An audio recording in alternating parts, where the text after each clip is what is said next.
ಉತ್ತರ ಕರ್ನಾಟಕ ನ್ಯೂಸ್. ಇದು ಕನ್ನಡದ ಉಸಿರು.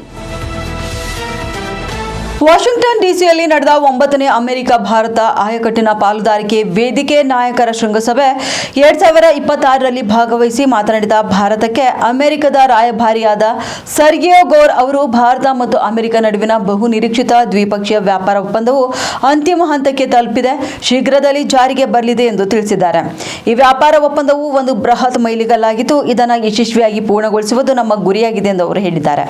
ವಾಸ್ತವವಾಗಿ ಉಭಯ ದೇಶಗಳ ನಡುವಿನ ಒಪ್ಪಂದವು ಈಗಾಗಲೇ ಪೂರ್ಣಗೊಂಡಿತಾದರೂ ಕೆಲವು ತಾಂತ್ರಿಕ ಮತ್ತು ಕಾನೂನಾತ್ಮಕ ನಿಯಮಾವಳಿಗಳ ಬದಲಾವಣೆಯಿಂದ ಅಂತಿಮ ಮುದ್ರೆ ಬೀಳುವುದು ಕೊಂಚ ವಿಳಂಬವಾಗಿದೆ ಎಂದು ಅವರು ಸ್ಪಷ್ಟನೆ ನೀಡಿದ್ದಾರೆ. ಈ ಹಿಂದೆ ಈ ಒಪ್ಪಂದದ ಆಫ್ಸೆಟ್ ಪ್ರಕ್ರಿಯೆಯು ಅಂತಾರಾಷ್ಟ್ರೀಯ ತುರ್ತು ಆರ್ಥಿಕ ಅಧಿಕಾರ ಕಾಯ್ದೆಯನ್ನು ಆಧರಿಸಿತು. ಆದರೆ ಈಗ ಈ ಆಫ್ಸೆಟ್ ಬೇರೆ ನಿಯಮಾವಳಿಯ ಆಧಾರದ ಮೇಲೆ ಮುಂದುವರಿಯಲಿರುವುದರಿಂದ ಕೆಲವು ಬದಲಾವಣೆಗಳು ಅನಿವಾರ್ಯವಾಗಿವೆ ಎಂದು ರಾಯಭಾರ್ ಗೋರ್ ವಿವರಣೆ ನೀಡಿದ್ದಾರೆ. ಆದಾಗ್ಯೂ ಕೂಡ ಈ ಹಿಂದೆ ಉಭಯ ದೇಶಗಳು ಒಪ್ಪಿಕೊಂಡಿದ್ದಂತಹ ಬಹುತೇಕ ಎಲ್ಲ ಪ್ರಮುಖ ವಿಷಯಗಳು ಹಾಗೂ ಸರಕುಗಳ ಪಟ್ಟಿ ಈ ಒಪ್ಪಂದದಲ್ಲಿ ಹಾಗೆ ಉಳಿದಿದ್ದು, ಎರಡೂ ದೇಶಗಳು ಈ ನಿಯಮಗಳಿಗೆ ಈಗಲೂ ಕೂಡ ಬದ್ಧವಾಗಿವೆ ಎಂದು ಅವರು ಭರವಸೆಯನ್ನು ನೀಡಿದ್ದಾರೆ.